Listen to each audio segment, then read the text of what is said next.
Dumako tayo kay Roque, mga kababayan. Eto po si Roque, oh. Oh, hearing kasi, preliminary hearing ni Roque, mga bossing. Hindi dinaluhan, sira ang tuktok. Investigation Eto po, pakinggan ho natin, mga bossing, ha.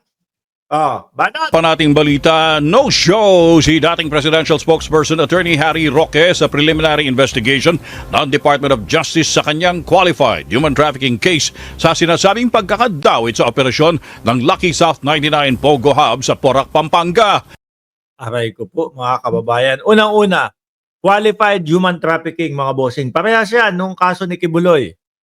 So, kung sakali ho na umakyat yan at mahatulan, no, si Roque, umakyat yan at sinabi, oh, may ano to, may grounds itong mga ikinaso kay Roque. Sige, pahagilap yan. Issuehan ng warrant of arrest yan. Pag nahuli ho yan, mga kababayan, same thing lang po o parehas lang po ng kalalagyan nung kay Kibuloy yan. No? Habang dinidinig po ang kanyang kaso, sa oblo muna siya. Lumala, ano? Yan po yung sinasabi natin, mga bossing, dun sa mga vlog natin ng mga nauna eh. Sabi ko, etong si Roque, magiging alakibuloy din to. Bakit? Yung una, ang tinataguan lang, Kongreso at Senado. Ganon din po si Kibuloy, mga bossing. No? Tinataguan lang, Kongreso at Senado. O ngayon, dahil nga sa pagtatago, ayaw magpaliwanag, sabi ng DOJ, tingnan nga natin, buksan nga natin yung mga kaso ni Kibuloy. Bakit ba na-dismiss yan doon sa Davao? Home court pala nila yon. So ngayon, binuksan ulit. Ang korte nagpasabi, ipa-aresto na din si Kibuloy. Ganyan lang din ho si Roque, mga kababayan. Nasaan ba si Roque ngayon? Ipit ang hirap ng sitwasyon ni Roque, mga kababayan. Alam niyo ho bakit? Simula nung nagtago siya, wala na. Eto, kagaya na lang ho niyan. Paano naipit? Meron siyang mga kaso o may ikinakaso sa kanya na dapat sagutin niya. Alam niyo po sa preliminary investigation po, mga kababayan, sa preliminary hearing po, yung iba diyan, naaagapan na po yung kaso eh. No, kasi pag haharapin kayo diyan, ganito, ganyan, baka pwedeng hindi mo nakasuhan itong tao na to. Baka pwedeng dito pa lang mag-ayos na kayo. Pero hindi ho makapunta si Roque. Bakit ho? Ayaw ipakita yung mga dokumento eh. 'Di ba? Ayaw ipakita yung dokumento na baka siguro ho talaga na mayayari siya doon. Makikita na yung mga kaperahan nila hindi talaga galing doon sa pinagbentahan ng lupa. 'Di ba? Gustuhin niya mang pumunta, hindi naman siya pwedeng pumunta. Bakit? Di inaresto siya doon, no? At dinala siya sa Congress.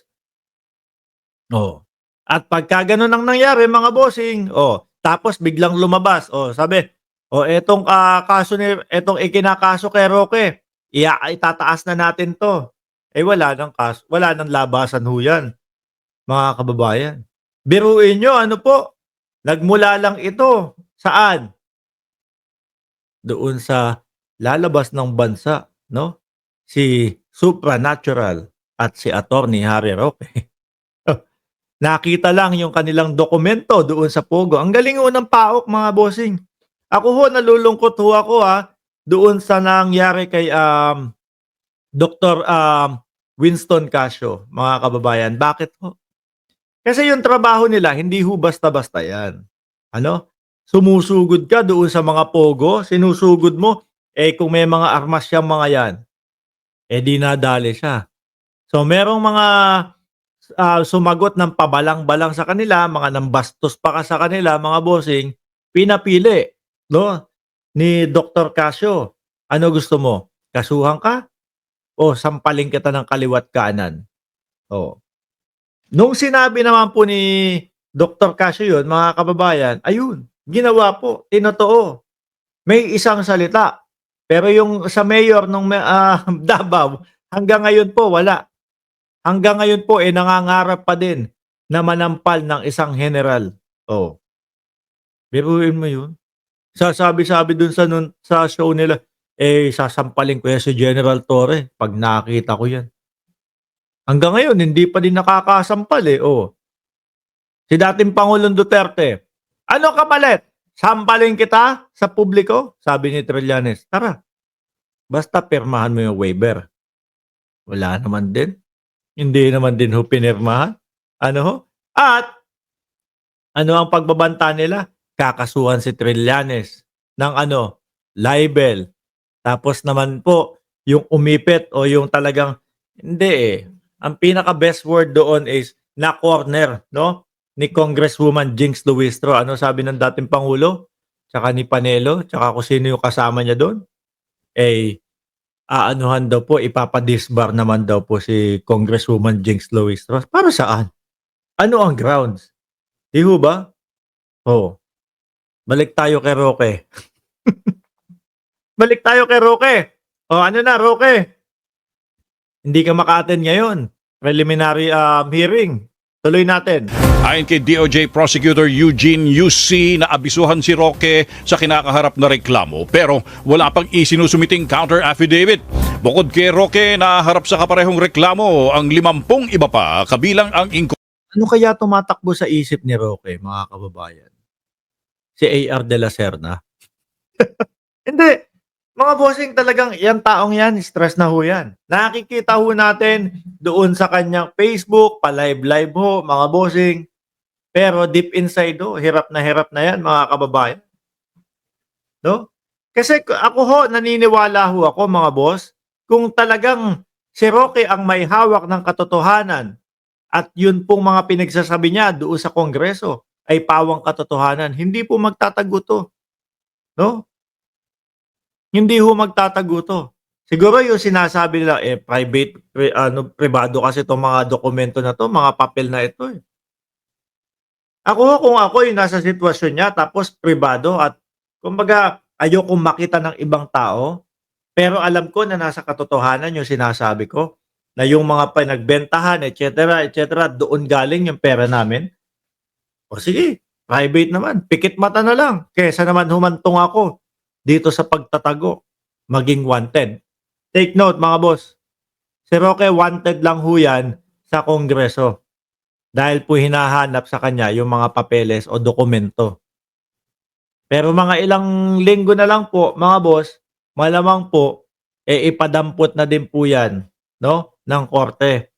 Kapag ka yung ikinaso sa kanya ho, mga kababayan, nagtuloy-tuloy. Lalo ho ito, mga boss, no? Ang hindi niya pag-attend dyan. Kasi posible na, guilty. Kaya hindi uma-attend. Kaya hindi pumupunta. Irerekta na yung kaso. Di ho ba? Nako, lalong nadedelikado po yung kalagayan ni Roque. No? Sabi ni Marcelo Valentin, wala nang dapat iboto na artista. Sama na si Bato, si Go, si Tolentino, si Padilla, si Villar, si Cayetano, lahat ng nagpayaman na naging bilyonaryo. Sabi ni Ma'am Nimpa de la Cruz, big no to Marcoleta, Duterte, Lapid, Villar, Revilla, Cayetano, Rubin, Tolentino, Jinggoy, Villanueva. Lagot kayo sa mamamayang Pilipino. Alam nila, alam namin kung ano ang ginagawa ninyo. Di ba, mga kababayan? Si Roque, malamang ho yan, gusto din tumakbo ng pagkasenador niya. corporate Kaso hindi magawa. Bakit ho, mga kababayan? Paano tatakbo? Ayaw nga magpakita, ayaw nga lumantad. Di ba? Paano tatakbo? Kaya sineryoso na lang po yung pagtakbo doon sa Kongreso, mga kababayan. Anong ibig kong sabihin sa pagtakbo sa Kongreso? Ayun, taguan ng Kongreso. Yun yung ibig ho nating sabihin. Hindi makatakbo sa pagka-senador, kaya tinakbuhan na lang po ang Kongreso. Sabi ni Paktay, boss, tanong lang, anyari, dye ka ng hair? Hindi po, wala. Kakaligo ko lang. Tapos, pagkatapos nitong vlog na to, matutulog na ako, nakapantulog na ako, mga bossing. Kung makikita nyo yun sa ilalim, nakapadyama na lang ako. Tuloy natin. Roque! ng naturang illegal pogo na si Cassandra Leong. Dagdag ni UC, sakaling bigong humarap o tumugon si Roque, tanging pagbabatayan ng pasya ang reklamo at mga ebidensyang kalakip nito. Una nang sinabi ni Attorney Roque na handa niyang harapin ang isinampang reklamo sa DO. Sana? Tingnan. Sorry naman, Roque. Na-post ko na naman ng ganyan. Ba't ganyan ang itsura mo? Handa kang humarap pero hanggang ngayon wala ka pa din.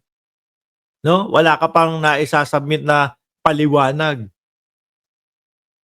Alam nyo mga boss, wala na to, hindi na magpapakita to, hindi na lalabas to. Magiging wanted na lang po yan mga kababayan, pati po sa korte. Sorry naman, na-post ng ganyan hindi ko naman sinasadya. Pero eto, mga boss, yung panglima nating topic, ang DOJ po, nagsalita na din. Inuumpisahan na, mga kababayan. Sabi ni Prieren, joint account pa more.